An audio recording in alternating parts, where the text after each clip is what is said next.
इस केस में आपको अपने सिस्टम पे सर्च करना है services.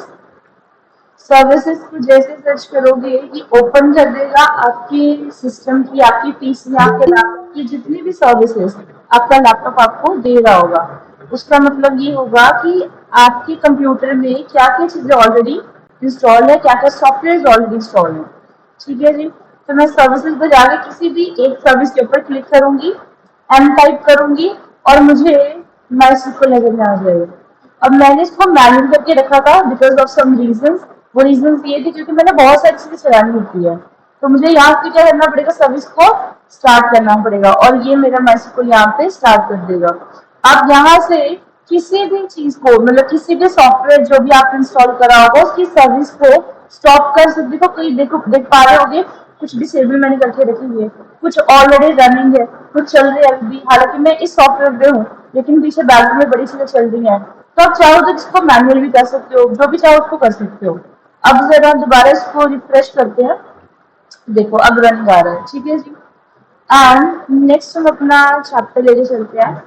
So next one is MySQL joins. अब यहाँ से आपके इंटरव्यूज क्वेश्चन जितने भी होंगे उसकी प्रिपरेशन शुरू हो जाएगी। एंड सेकेंडली सारा सारा क्वेरी फॉर्म के अंदर डेटा होगा। अब माईएसक्यूएल जॉइंस क्या होता है? Data joins are used to combine multiple tables to retrieve the data and then analyze. But before getting into joins, we need to understand some highlighted points. उनमें से कुछ क्या होते हैं? अगर आप काम करो तो मैं पीडीएफ में रहने देती हूँ, मैं इधर लिख देती हूँ। ठीक है जी। सो एक नई ज्वाइन फॉर्म ले लेते हैं and that would be based on joins. So they are the joins. अब joins को करने से पहले ना एक चीज समझ लेते हैं कि हमारे पास क्या होते हैं, कुछ रिट्रीव मेथड्स होते हैं। रिट्रीव मेथड का मतलब क्या होता है?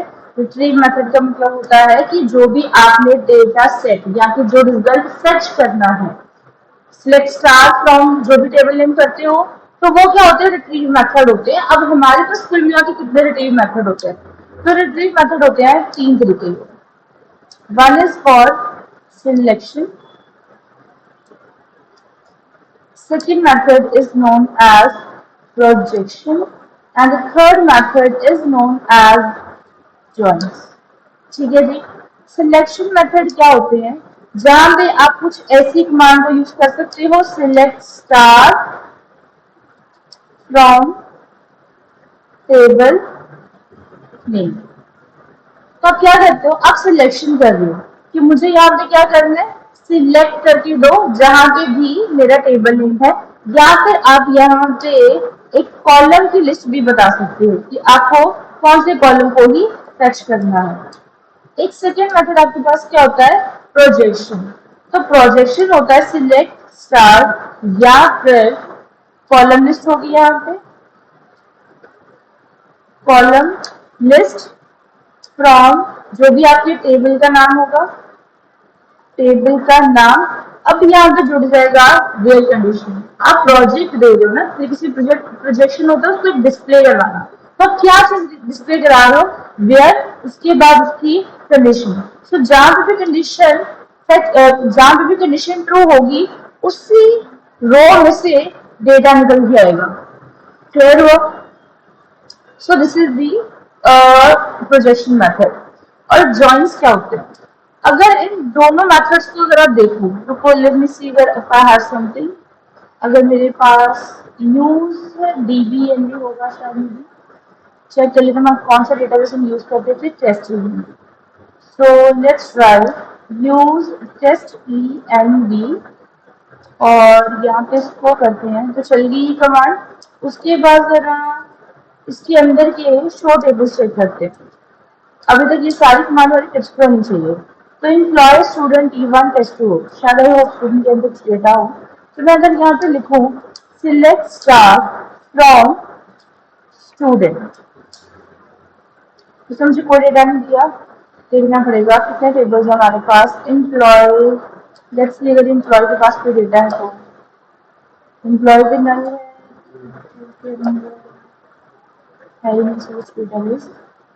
चेक करना पड़ेगा टेस्ट 2।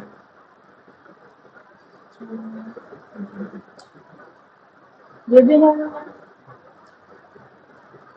लगता है डेटा डालना पड़ेगा मेरे किसी के लिए। हाँ नहीं मिल गया। तो मान लो इस टेबल के अंदर क्या है, मेरे पास डेटा है। तो अब ये जो टेबल है, मैंने ये जो क्वेरी चलाई, ये बेसिकली क्या थी, this was the selection method. अगर मैं लिखूं सिलेक्ट स्टार फ्रॉम टेबल 1, जहां पे आईडी क्या होनी चाहिए, 3 होनी चाहिए, तो ये मुझे वही डेटा फर्स्ट करके देगा। अगर मैं कह रही हूँ कि मुझे क्या चाहिए, मुझे सिर्फ आईडी चाहिए, तो ये मुझे सिर्फ आईडी फर्स्ट करके देगा। अगर मैं यहाँ पे लिखूँ मुझे आईडी चाहिए, उसका नाम चाहिए, और इन सब कैसे हो गया, नाम नेम और क्या क्या इसके अंदर, email ID and date of birth. तो मुझे डेट ऑफ बर्थ नहीं देखनी, मुझे सिर्फ और सिर्फ इसकी ईमेल आईडी ही चेक करनी है। तो हम क्वेरी इस तरीके से लगाएंगे तो मुझे वही 3 कॉलम लिस्ट मिले जो मुझे रिक्वायर्ड थी। अब ये जो मेथड था ये कौन सा हो जाएगा हमारे लिए, प्रोजेक्शन। अब जॉइंस का क्या रूल है, कहते सिलेक्शन प्रोजेक्शन दोनों रिट्रीव मेथड में दिक्कत क्या है, आप एक साथ एक टेबल लिख सकते हो। वह देख कि मुझे एक साथ मल्टीपल टेबल देखनी, चाहे वो एक टेबल, चाहे वो 2 टेबल हो, चाहे वो 3 टेबल हो, चाहे वो जितनी मर्जी हो। अगर मुझे इकट्ठा डेटा रिट्रीव करना है तो जॉइन से यूज करना पड़ेगा। That is the third number of the projection method. Clarity मिली? So this is what it is. तो अब जॉइंस के ऊपर आते हैं। कहते हैं MySQL joins used to combine multiple tables to retrieve the data and then analyze. And SQL joins are mostly used when a user is trying to extricate data. Extricate means fetch data from multiple tables. Wait a minute.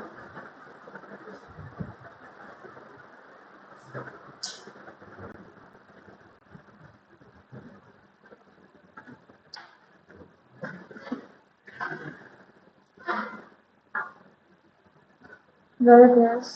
Retrieve the data and analyze SQL is mostly used when a user trying to extricate data from multiple tables, which one to many relationship with each other at one time. मैंने आपको जब formal और primary की बताया था तो मैंने कहा था कि आगे चल के आप और रिलेशन भी पढ़ोगे।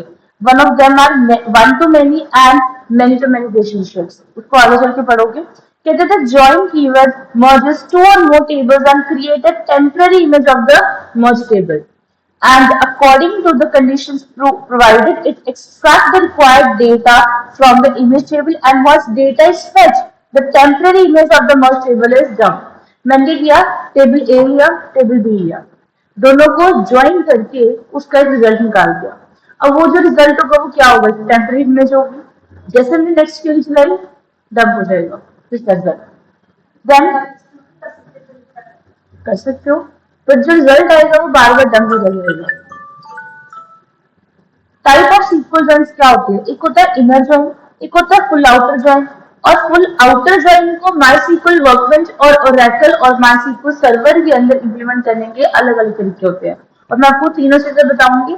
देन एक होता है राइट जॉइन, एक होता है लेफ्ट जॉइन, एक होता है सेल्फ जॉइन, एक होता है नेचुरल जॉइन। नेचुरल जॉइन को हम यहाँ पे नो डिस्कस, इसको हम नहीं डिस्कस करने वाले। इट इज एक्चुअली मतलब partially remove from all the databases, इसको अभी रिमूव ही कर दिया गया हो। Natural join is nothing but the inner join itself and that is the cross join. Explanation के अंदर देखते हैं, सबसे पहले इनर जॉइन मिड जॉइन कर लो।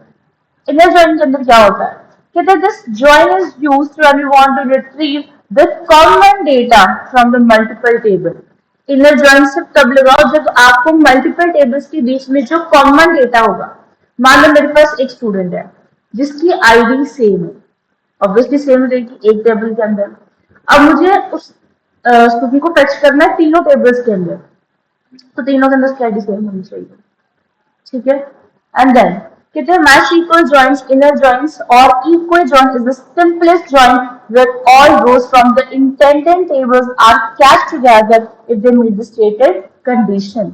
हम जो रिकॉर्ड फैच करेंगे एक कंडीशन के बेस पे करेंगे, और इनर जॉइन को इक्वल जॉइन भी कहा जाता है। Two or more tables are required for this join, and inner join can be used with the various SQL condition statement like where, group by, order by, etc. अभी आप सब where by को जानते हो, ठीक। group by, order by आप आगे चलिए करो। Just like in this image, मान लो कोई टेबल ए होगा, कोई टेबल बी होगा, उनके बीच में अगर इंटरसेक्शन लगाओगे, कोई कॉमन डेटा फच करना होगा तो क्या करना पड़ेगा, इमेजिन। तो फिर की इंसर्शन है। अब बड़े ध्यान, क्या मैं समझी नहीं। कौन सी बैटरी लो है, तो आगे चलते इसके साथ आगे।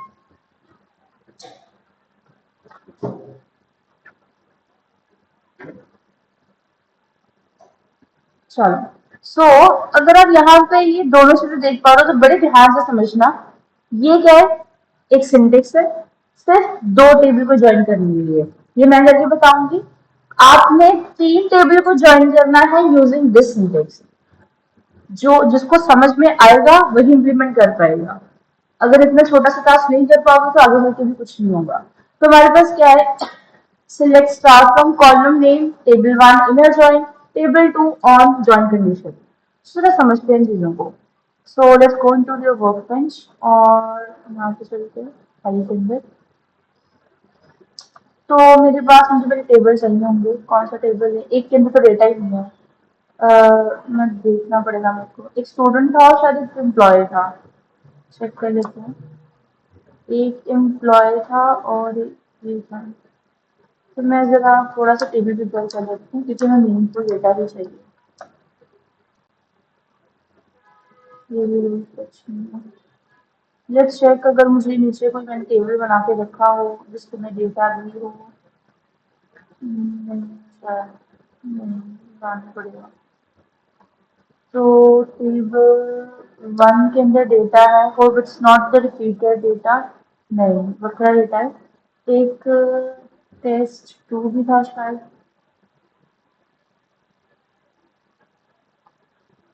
टेस्ट टू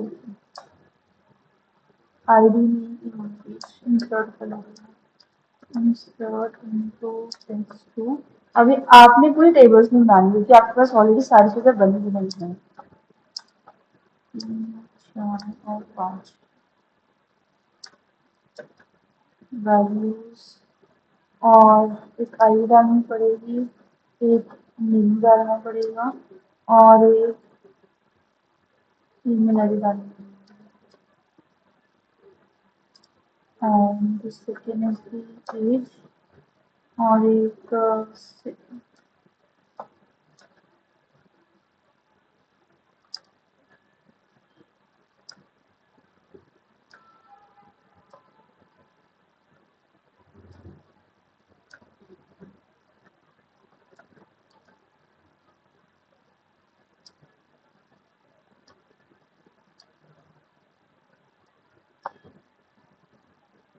ईमेल के बाद की एज, तो एज शायद 23, सिटी मान लेते हैं चलो।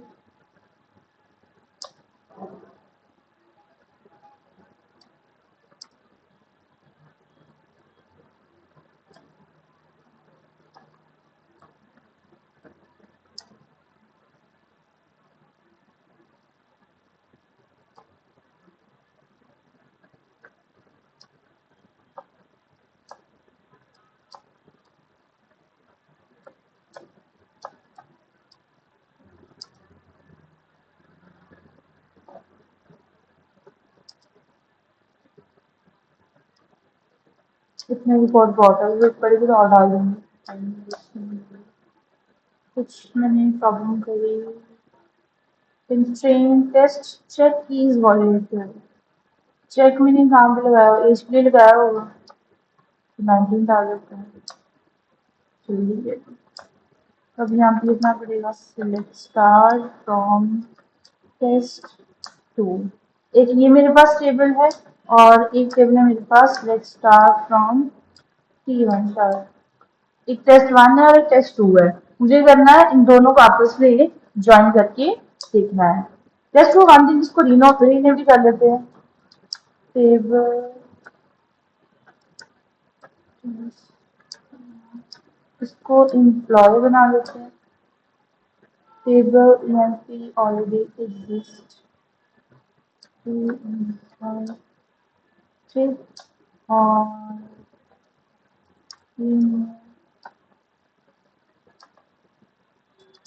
टेबल वन टू इसमें एम्प्लॉय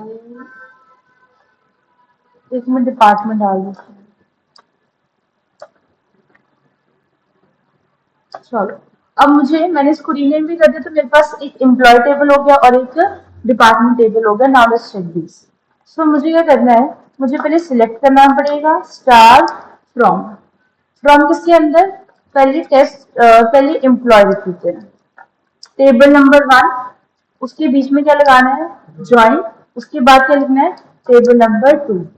अब यहाँ पे ऑन के बाद एक देनी है कंडीशन, ऑन किसके ऊपर कंडीशन दे रहे हो, कौन से कॉलम के बेस पे फेच कर रहे हो। तो मेरे पास प्राइमरी कीज है, उसके आगे मैंने सारा काम करना है, तो दोनों ही टेबल्स में यस आईडी होगी मेरे पास। चेक कर लेते हैं।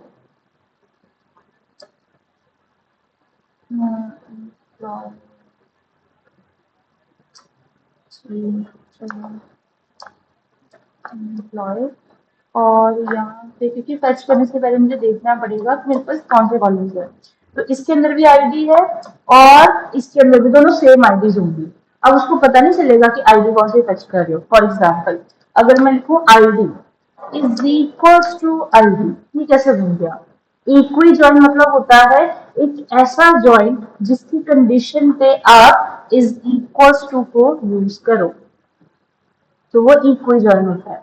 अगर आप किसी जॉइन की कंडीशन में इक्वल्स टू को यूज करते हो तो फिर आप इक्वल जॉइन यूज कर रहे हो।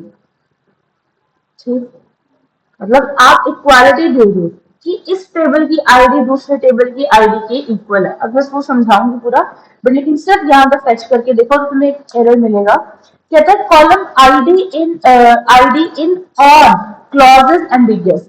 First of all this on is a clause, जैसे वेयर क्लॉज था वैसे ऑन भी क्लॉज होता है। कहते हैं कॉलम आईडी एम्बिगियस है। एम्बिग्यूटी एरर क्या होता है, पहले तो ये समझो। प्रोग्रामिंग कर क्या है ना सभी, जरा बता सकते हो एम्बिग्यूटी एरर क्या होता है। एम्बिगियस या एम्बिग्यूटी कभी पढ़ा है। एम्बिगियस, एम्बिगियस, एम्बिग्यूटी एरर या एम्बिगियस एरर क्या चीज होती है।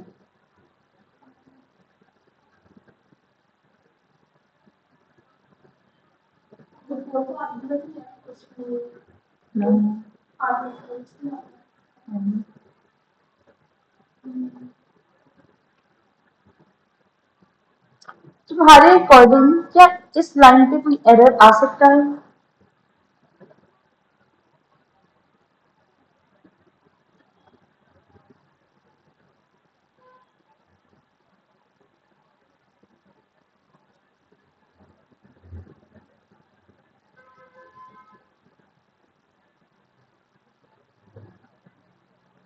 एम्बिग्यूटी का मतलब जब प्रोग्रामिंग में पढ़ा होगा तो प्रोग्रामिंग में क्या चीज यूज करते हो, कंपाइलर्स या इंटरप्रेटर।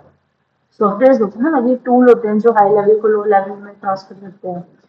तो थिंग इज कि जब प्रोग्रामिंग में एरर आता है एम्बिग्यूटी, तो आपका जो कंपाइलर या जो इंटरप्रेटर होता है वो कंफ्यूज हो जाता है विच program to retrieve or which variable to identify, which object to identify, because वो similar objects के बीच में कंफ्यूज हो जाता है। An object can be anything, कोई टोकन हो सकता है, एग्जैक्टली कोई भी टोकन हो सकता है, कोई टोकन हो सकता है, कोई ऑब्जेक्ट हो सकता है। जब आपका कंपाइलर या इंटरप्रेटर सिमिलर चीजों के बीच में कंफ्यूज हो जाए, and the same thing goes on the SQL server. जब आपकी सर्वर, जब आप जैसे अपने डेटा फेच करने की कोशिश करी तो उसके बीच में कोई कोड लगा होगा ना, उस प्रोग्रामिंग में ये एक्सेप्शन नहीं पास होती कि आप किस चीज को फेच करने की कोशिश कर रहे हो। तो वो आपको डिफरेंटली कैच करके एक एरर या एक वार्निंग जनरेट करके दे देता है। वो कहता है कि ये जो आईडी कॉलम हमने ली वो एम्बिगियस है, because that this particular one ID belongs to this one table employee and the second table department. तो फिर वो समझ नहीं पा रहा कि कौन सी आईडी किसके इक्वल है। उसको बताना पड़ेगा कि ये एम्प्लॉय की आईडी है, वो डिपार्टमेंट की आईडी के इक्वल है। बट हमने, हाँ हाँ, एक कंडीशन देन, एक कंडीशन, हाँ, तो उसके अंदर हम क्या कर सकते हैं। हाँ हाँ, एग्जैक्टली। बट यहाँ पे हमें क्या करना पड़ेगा, हमें प्रोग्राम नहीं करना, हमें यहाँ पे एक अलाउ स्ट्रीम देना है। In case if you remember, जब मैंने तुम लोग को पाइथन करवाई थी, तो पाइथन के अंदर मैंने नमपाई करवाए थे, तो याद हम क्या करते थे, इम्पोर्ट नमपाई एज एमपी लिख देते थे, एज एमपी लिखते थे ना, उसके अंदर एमपी डॉट एरे डाल देते थे। तो एमपी मैंने क्या बताया था, वो एक अलायंस नेम होता है। Similarly we have to use the alliance name. Exactly जो टेम्पररी नेम होता है, पीरियडिक नेम होता है, जो आप करंट इंस्टेंस को देना चाहते हो। तो और जनरलाइजेशन, जिसने कभी प्रोग्रामिंग नहीं पढ़ी वो भी सुन लो, जिन्होंने प्रोग्रामिंग नहीं पढ़ी उनके लिए क्या है, हमें इतना समझ में आ गया कि ये एरर क्यों आया, क्योंकि ये एरर, ये जो आईडी कॉलम है वो इसके अंदर भी है और डिपार्टमेंट के अंदर भी है। और हम क्या कर सकते हैं, हम उसको नहीं बता पा रहे कि कौन सी आईडी किसकी आईडी की इक्वल है, या तो कुछ आइडेंटिफाई करने के लिए हो जाए, तो इस एम्प्लॉय टेबल को मैं यहाँ पे लिख देती हूँ एम्प्लॉय डॉट आईडी। तो कुछ लोगों को प्रोग्रामिंग आती है, जिनको पता होगा, आप लिखते थे ऑब्जेक्ट का नाम डॉट वेरिएबल का नाम होता था। लेकिन जिनको प्रोग्रामिंग नहीं आती वो ध्यान से सुन लो, दिस इज द सिंटेक्स। आपको क्या लिखना है, टेबल का नाम लिखना है। टेबल के अंदर क्या चीज मौजूद है, आईडी। तो अगर टेबल के साथ आईडी को फेच करना है तो टेबल का नाम डॉट आईडी लिखना पड़ेगा। और इसके साथ क्या कर सकते हो, दूसरे को भी बताओ, डिपार्टमेंट डॉट आईडी। अगर मैं अब यहाँ पे इसको एग्जीक्यूट करूं तो चलिए रिजल्ट, अभी रिजल्ट के ऊपर फोकस ना करना, अभी सिर्फ इसी चीज के ऊपर फोकस करो। अब ये जो था मेरे पास, that was the one way कि मैं इसको डिस्क्राइब कर सकती हूँ कि ये भी तरीका सिंटेक्स है। सेकेंड सिंटेक्स आप क्या फॉलो कर सकते हो, यहाँ तो हमने इसको लिख दिया कि ये अलाइस नेम कर देगा, यहाँ पे सॉरी अलाइस नेम एक्चुअली नहीं, ये डायरेक्टली आपने क्या किया, एम्प्लॉय डॉट आईडी लिख दिया। वट इसकी टेबल्स के नाम बहुत बड़े हैं तो आप उसको दोबारा नहीं लिखना चाहते, तो आप क्या करोगे, ये एम्प्लॉय है, इसको ई नाम का एक नाम दे दो और डिपार्टमेंट को डी नाम का नाम दे दो, कुछ भी लिख दो, बट होना एक आइडेंटिफायर चाहिए। बात समझ में आई। सो एक मैंने लिखा एम्प्लॉय ई, एक मैंने लिख दिया डिपार्टमेंट डी। तो मैंने एम्प्लॉय को ई नाम दे दिया, डिपार्टमेंट को डी नाम दे दिया, और इसी तरीके से मैंने इस रिजल्ट को फेच किया। और एम्प्लॉय आईडी ये देखो, अब मैंने इसको ई नाम दे दिया ना, तो वो कहेगा एम्प्लॉय आईडी क्या है, क्योंकि अलाइस नेम देने के बाद वो ई को आइडेंटिफाई करेगा, नॉट एम्प्लॉय। तो मैं इसको डी लिख देती हूँ। रिजल्ट फेच हुआ, बात समझ में आई। तो सर इसको ध्यान से समझते हैं, इसका रिजल्ट सेट लेके चलते हैं वन नोट में।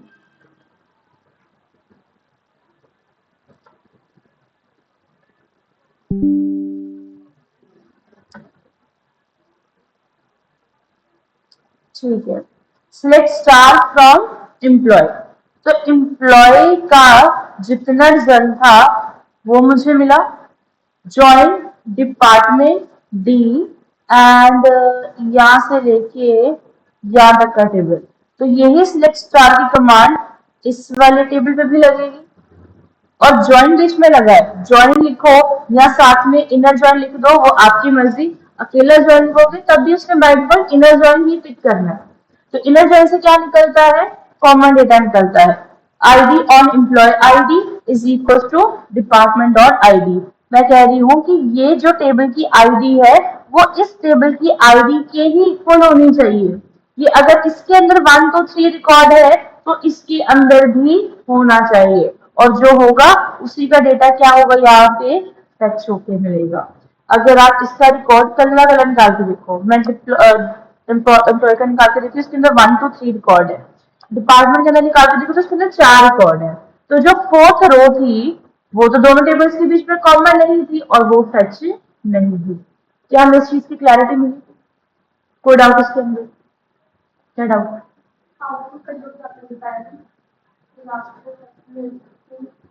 ये जो फोर्थ रो है, देखो, हाँ फोर्थ रो मैंने भी कौन सा करा था, डिपार्टमेंट। तो डिपार्टमेंट के अंदर फोर्थ रिकॉर्ड है, कोई ऐसा पर्सन एग्जिस्ट करता है जिसकी आईडी है, डिपार्टमेंट के अंदर फोर्थ आईडी वाला एम्प्लॉय डाल दिया, लेकिन जो एम्प्लॉय टेबल है उसके अंदर तो फोर्थ रिकॉर्ड ही नहीं है, तो फिर उसका डेटा कॉमन होकर फेच नहीं मिला। ठीक है जी।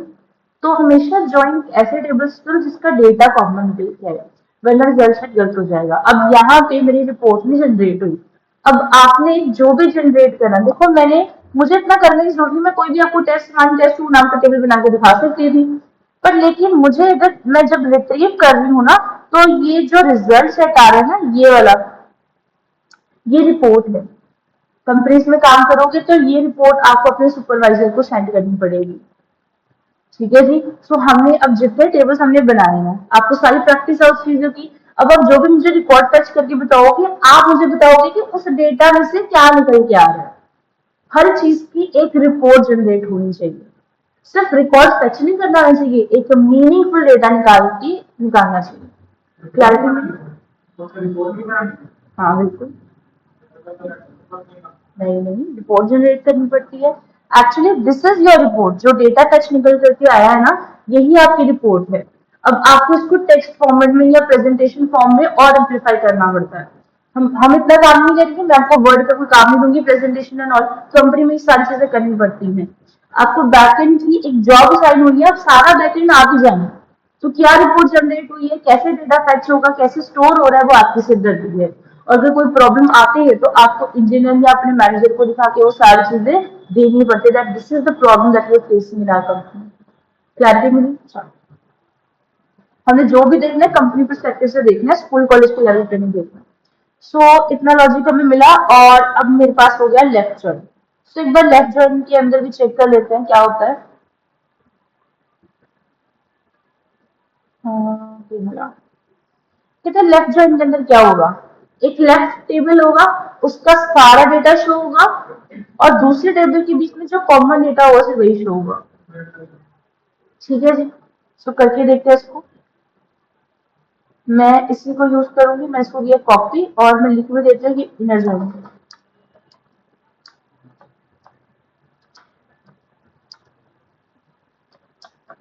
और ये हम लिख रहे हैं यहाँ पे लेफ्ट जॉइन। और मुझे यहाँ पे ज्यादा कुछ नहीं करना, जॉइन की जगह मैं यहाँ पे क्या लिख दूंगी, लेफ्ट जॉइन लिख दूंगी। सेम क्वेरी चलाएंगे, और यहाँ पे रुको, मैंने कुछ प्रॉब्लम करी। एम्प्लॉय यूज करना, लेफ्ट जॉइन आना चाहिए।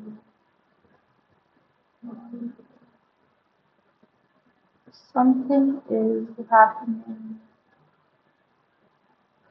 तो एम्प्लॉय लेफ्ट जॉइन। और अगर मैं यहाँ पे राइट पे भी लगा दूँ, कुछ चेंज नहीं करना होता, सिर्फ लेफ्ट या राइट लिखना होता है।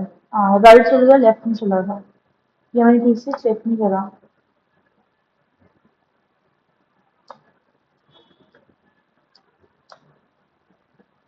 लेफ्ट टेबल, अच्छा ठीक है, इसका तो डेटा है ही नहीं। देखो मैं एक काम ना करूँ, मैं 2 मिनट में इसको इंसर्ट ना करूँ। लेफ्ट टेबल कौन सा है मेरे पास, एम्प्लॉय टेबल है। तो मैंने एम्प्लॉय, और ये लेफ्ट में actually employee and this department. मैं लेफ्ट के अंदर ना जल्दी से थोड़ा सा डेटा इंसर्ट कर लेती हूँ, तो तुम लोग को ये भी समझ में आ जाएगा। एक्चुअली लेफ्ट टेबल के अंदर रोज है ही नहीं इतनी, तो उसके अंदर 3 ही रो, तो वो 3 ही शो कर रहा है।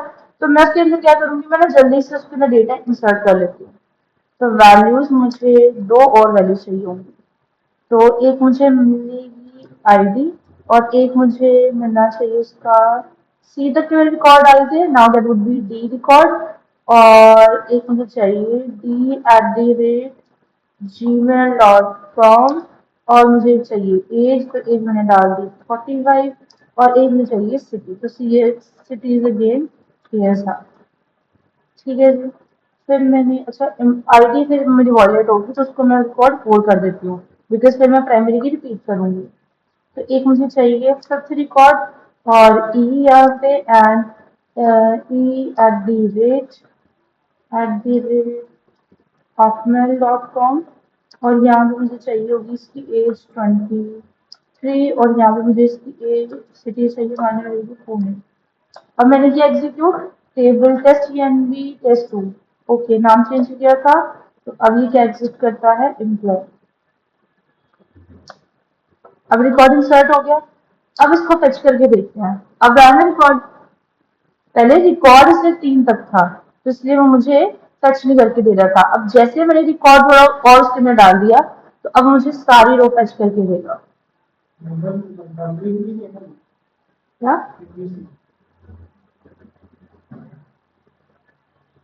एक सेकंड।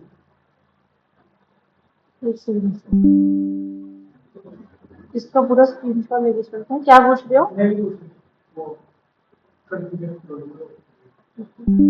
ये और कंफ्यूजन है मुझे कैसे देखते हैं। हाँ जी,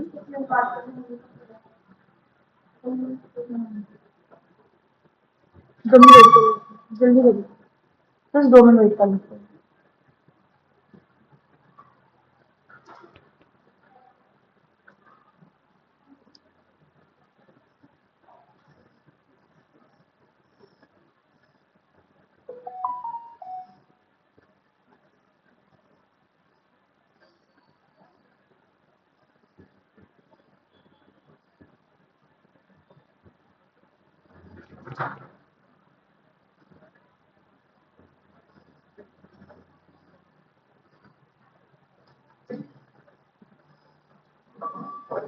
करिश्मा, सो हमारे पास क्या है कि अगर मैंने कहा सिलेक्ट स्टार फ्रॉम एम्प्लॉय ई और मैं लिखा अगर डिपार्टमेंट डी, उनके बीच में क्या लगाना है? Left join. तो क्या होगा? एम्प्लॉय का सारा डेटा फेच होगा और डिपार्टमेंट टेबल का सिर्फ और सिर्फ कॉमन डेटा फेच होगा on the basis of this join. और इसके अंदर मुझे रिजल्ट सेट कैसा मिला? मैं अभी आपके सामने दो रो और डाली, पहले 3 रो थी, अब 2 रो और डाली, तो यहाँ तक उसने मुझे उसका सारा डेटा फेच करके दिया और यहाँ तक उसके अंदर सिर्फ 4 रिकॉर्ड थे, तो उसने 4 डेटा फेच करके दिया। अब जो रो कॉमन नहीं होगी उसका रिजल्ट क्या आएगा? नल आएगा।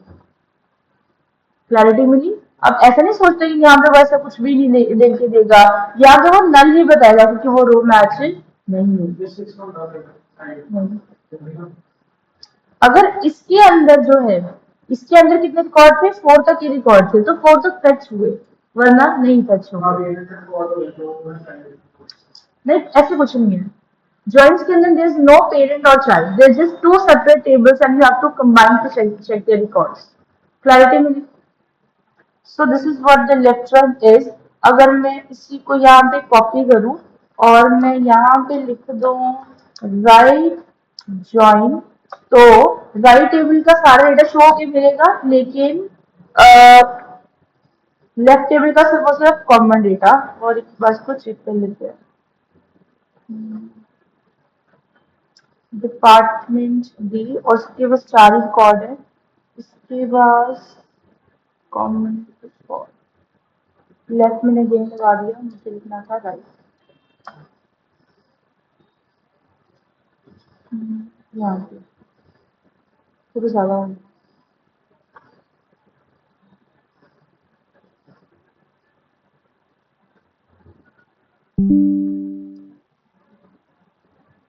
अब इसके अंदर क्या हुआ? Employee table, right join, department table. तो डिपार्टमेंट टेबल के अंदर कितनी रोज थी? सिर्फ और सिर्फ 4। इसके अंदर कितनी रोज थी? 5। उसने कितना रिकॉर्ड दिखाया? जो कॉमन है, इस टेबल का सारा रिकॉर्ड। अब फॉर एग्जाम्पल जो मेरे पास डिपार्टमेंट टेबल है, अगर इसके अंदर मेरे पास ज्यादा डेटा होता, इंसर्ट इनटू डिपार्टमेंट, और अगर मैं वैल्यू डाल के एक और रिकॉर्ड दिखा दूं, तो एक मेरे पास क्या है, मैं इसके अंदर 6 रिकॉर्ड डाल देती हूँ, डायरेक्ट मैं 6 रो डाल दूँ और यहाँ पे मुझे चाहिए आईडी के बाद क्या है? नाम। तो नेम में इसके अंदर 90 डाल देती हूँ एंड यहाँ पे jp@hotmail.com और डेट ऑफ बर्थ भी डालनी पड़ेगी। तो date of birth is 2001। Data insert हुआ। अब अगर दोबारा मैं इसको यूज करके देखूं तो मुझे एक रो एक्स्ट्रा बता रहा है और उसके अंदर क्या बता रहा है? ये नल है। क्लैरिटी मिली? बात समझ में? This is how the right join is perform. चलो, so the next one is full outer join. अब इसको काम करने का तरीका अलग होगा। कहते हैं इसके अंदर कॉमन डेटा फेच होके मिलेगा और सारे डेटा फेच होके मिलेगा। मतलब अगर एक दो टेबल या मल्टीपल टेबल में से उनका सारा डेटा फेच करना है, इनर ज्वाइन में कॉमन डेटा, लेफ्ट ज्वाइन में लेफ्ट का सारा लेकिन राइट का कॉमन, एंड राइट में वैसा वैसा। फुल आउटर ज्वाइन में दोनों का पूरा डेटा शो होके मिलेगा। क्लैरिटी मिली? तो हमें इसके अंदर क्या यूज करना पड़ेगा, हमें ज्यादा कुछ नहीं करना। अगर हम इसको यूज करेंगे, let me just look after this, full outer join, अगर इसको हम परफॉर्म करते हैं इन ओरेकल, तो ओरेकल में कैसे करेंगे, ओरेकल में लिखोगे आप सिलेक्ट करके स्टार या कोई भी कॉमन लिस्ट भी आप दे सकते हो फ्रॉम, अगर मेरे पास है एम्प्लॉय टेबल, एम्प्लॉय, अरे सारे लिख लेते हैं, कॉपी तो किया हुआ नहीं, इसको मैंने किया कॉपी और इसको मैंने यहाँ पे, और मुझे यहाँ पे क्या लिखना होगा, फुल आउटर जॉइन। लेकिन अगर मैं इसको एग्जीक्यूट करूँ, वो कहता है सुपर सिंटेक्स एरर है, बिकॉज ये वर्कबेंच में ये नहीं चलता, ऐसे कोई सिंटेक्स नहीं बना के रखी है। अगर मैं इसको आउटर जॉइन में डाल दूँ ना, तो वो उसको नहीं पहचानेगा, ना वो फुल आउटर जॉइन को पहचानेगा, ना वो आउटर को पहचानेगा, कहता है ऐसी कोई चीज है ही नहीं क्योंकि ये रिमूव कर दी गई है, ऐसे सिंटेक्स में डाली नहीं है। तो ये चीज आपके ओरेकल में चल सकती है। अगर आप बात करो सीक्वल डीबी स्किलैट या डीबी सर्वर की, तो उसके अंदर आपको क्वेरी लिखने की जरूरत ही नहीं है, ऑलरेडी टेबल बने बनाए होते हैं, आपको एक ऐसा यूआई दिया जाता है जिसको आप क्लिक क्लिक क्लिक कर सकते हो। That is the number one reason कि बहुत सारे प्रोग्रामिंग लैंग्वेजेस की जो फ्रेमवर्क है वहां पे डीबी स्किलैट 3 यूज किया जाता है, प्रोग्रामिंग लैंग्वेजेस को यूज नहीं किया जाता था। अब जैसे जेंगो का नाम तुम लोगों ने शायद सुना होगा पाइथन में, तो इनके कोर्सेज में भी होगा। जो जेंगो है वो बाय डिफॉल्ट ही एसक्यूएलाइट 3 यूज करता है, डीबी एसक्यूएलाइट 3 यूज करता है, क्योंकि वो खुद ही एक ऐसा यूआई है जहां पे सिर्फ यूजर को क्लिक क्लिक करना है। अब जिसको पाइथन आती है वो कहेगा कि हाँ मैं वेबसाइट बनाऊं, मेरे को सिर्फ वेबसाइट बनाने को प्रोजेक्ट बनाने हैं, मेरे को प्रोजेक्ट बनाने के लिए दोबारा एसक्यूएल सीख नहीं पड़े, इसकी वजह से उन्होंने एडमिन बना के दे दिया। अब हमें क्या करना पड़ेगा, फेच करना पड़ेगा रिकॉर्ड इन माइस्क्यूएल। तो माइस्क्यूएल में इसको कैसे यूज किया जाता है, again I am using this, और यहाँ पे इसको लिख देते हैं माइस्क्यूएल वर्कबेंच। तो वर्कबेंच में इसको यूज कैसे किया जाता है, मुझे ज्यादा कुछ नहीं करना, पहले मैं इसको रिमूव कर दूं, मैं कमेंट कर दूं वरना ये दिक्कत भी कर सकता है। तो ये स्टार्टिंग पे कमेंट ही कमेंट। अब ये जो है इसके अंदर मुझे कुछ नहीं करना, ये राइट जॉइन लगा हुआ है, मुझे इसको दोबारा कॉपी करना पड़ेगा और मैं एक और बीच में लिख देती हूँ लेफ्ट जॉइन। अब मैं क्या करूंगी, दोनों के बीच में यूनियन लगा दूंगी, ये लेफ्ट जॉइन, ये राइट जॉइन था, सो इसको मैं लेफ्ट कर लेती हूँ, एक लेफ्ट जॉइन लगा तो लेफ्ट का सारा टेबल, राइट जॉइन से क्या होगा, राइट का सारा टेबल। उन दोनों को अगर मैं यूनियन कर दूं, तो यूनियन एक ऐसा ऑपरेटर है एसक्यूएल के अंदर, union is what, is an operator in SQL जो कि सारा डेटा मुझे फेच करके देगा। तो मुझे दो टेबल में से सारा डेटा चाहिए, और यहाँ पे जो कौन सा टेबल है, एम्प्लॉय, तो एम्प्लॉय के 5 रिकॉर्ड मैंने डाले थे, वो आई यहाँ पे, जो मैंने आपको 2 रो लास्ट में करके बताई। डिपार्टमेंट टेबल मैंने एक 6th रो डाली थी, वो भी मुझे फेच होके मिली। अब let's move on to the null rows, इसको बड़े ध्यान से समझना।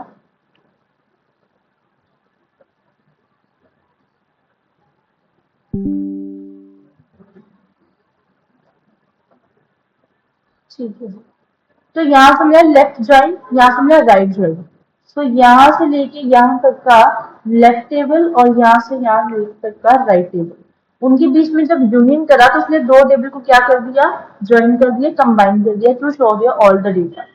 अब यहाँ पे मुझे 5 तक के रिकॉर्ड मिले जो मैंने आपको लास्ट में 2 रो इंसर्ट करके बताई थी, और यहाँ पे 6 रो इंसर्ट होकर मिला जो मैंने अभी आपको करके बताई थी। जो यहाँ पे 6th मैच नहीं हुआ वो नल आया, और जो यहाँ पे 5th मैच नहीं हुआ वो नल है। क्लैरिटी मिली, बात समझ में आई। So this is how it's performed in MySQL. एक होता है लास्ट में क्रॉस जॉइन। अब क्रॉस जॉइन ना you could say kind of useless join जिसका इतना ज्यादा यूज नहीं है। कैसे, कहते हैं ये कार्टेशियन प्रोडक्ट है, at every row record the table 1 combined with the every record in table B. It gives the same result as not using a where clause when querying into tables in MySQL. अब इसलिए तो कोई condition नहीं use होगी। कहने का मतलब क्या है, कार्टेशियन प्रोडक्ट का मतलब क्या है। अब जैसे मेरे पास ये दो टेबल्स आए थे, मैं कहूँ कुछ ऐसा रोल इसके अंदर, ये पहली रो है ना, ये पहली रो है ना, ये पहले इसके साथ कॉम्बिनेशन बनाएंगी, फिर इसके साथ, फिर इसके साथ, फिर इसके साथ, फिर इसके साथ। क्या मतलब होगा? रो रिपीट होगा, सिमिलर रिजल्ट बार बार रिपीट होगा, और आपको अपनी रिपोर्ट में सिमिलर रिजल्ट नहीं चाहिए। फिर क्या होगा? फिर ये रिकॉर्ड पकड़ेगा, अगर इसके साथ, इसके साथ, इसके साथ, इसके साथ रिकॉर्ड फेच होकर मिलेगा, एंड सो ऑन सारी रोज के साथ और इसकी सारी रो के साथ। ठीक, अब ये ना बड़ा अजीब सा रिजल्ट आता है, तो यूज भी नहीं होता क्रॉस ज्वाइन। अब यहाँ पे लिखेंगे सिलेक्ट, सिलेक्ट स्टार फ्रॉम, लिखा हुआ है मैंने, मैं सीधे यूज करूंगी, दोबारा कॉपी, और यहाँ पे हम कंडीशन यूज नहीं करते, उसको रिमूव करो, इसमें क्या यूज करो? Cross join. अब देखो रोज रिपीट होती नजर में आ रही है, ये फिफ्थ रो जो भी इसके अंदर सेंडिंग सेंडिंग ऑर्डर होगा, ये इसके साथ कॉर्ड बनाएगी, इसके साथ, इसके साथ। ये उसने कहाँ से डेटा उठाया? फिफ्थ से, यानी कि डिसेंडिंग ऑर्डर में। हमें कौन सा चाहिए? Ascending order. तो आगे चल के हम यहाँ पे कुछ क्लॉजेस भी यूज कर सकते हैं, सच एज ऑर्डर बाय। तो मैं अगर यहाँ पे असेंडिंग लिख देती हूँ, तो असेंडिंग ऑर्डर बाय असेंडिंग, और यहाँ पे मुझे वैसे पहले ज्वाइन भी लगाने पड़ेंगे, तो हाँ सीक्वल सिंटेक्स का एरर देगा, क्योंकि आप डायरेक्ट ऑर्डर बाय वगैरह नहीं लिख सकते, थोड़ा सा आपको यूज करना पड़ता है कुछ अदर क्लॉजेस को भी, एक वेयर कंडीशन को यूज करना पड़ता है, ग्रुप बाय को यूज करना पड़ता है। यहाँ तक रिजल्ट समझ में आया? इतना उसने मुझे अजीब सा रिजल्ट दे दिया जिसकी मुझे जरूरत भी नहीं है, तो उसको आप इतना यूज ही नहीं करोगे। Then again, what we got this cell joint, one of the also you could say इतना आप यूज भी करोगे। This type of joint there's no need for multiple tables. It is instead it is used to join a table to itself. This means that each row in a table is joined to itself and every other row in that table. However, the referencing the same table more than once within a single query will result in an error. अब इसको join कैसे कर सकते हैं? इसके लिए आपको थोड़ी सी कंडीशन पता होनी जरूरी है, तो मुझे यहाँ पे यूज करना है सेल्फ ज्वाइन। तो कंडीशन है, हाँ बिल्कुल है। तो एम्प्लॉय टेबल है, मान लो मुझे एम्प्लॉय टेबल को एम्प्लॉय टेबल से ज्वाइन करना है, तो वहां से मैं क्या हटा दूंगी? दूसरे टेबल का जो नाम था उसको रिमूव कर दूंगी, एक टेबल को दूसरे के साथ ज्वाइन कर रही हूँ। अब यहाँ पे मैं इसको एग्जीक्यूट करूंगी, और अभी आप देखो। हाँ जी, हाँ इसको भी देखते हैं। ये सेल किसने करा है? ये वही है, इंग्लिश आ गया। एक तो सिंटेक्स चेक कर लेते हैं।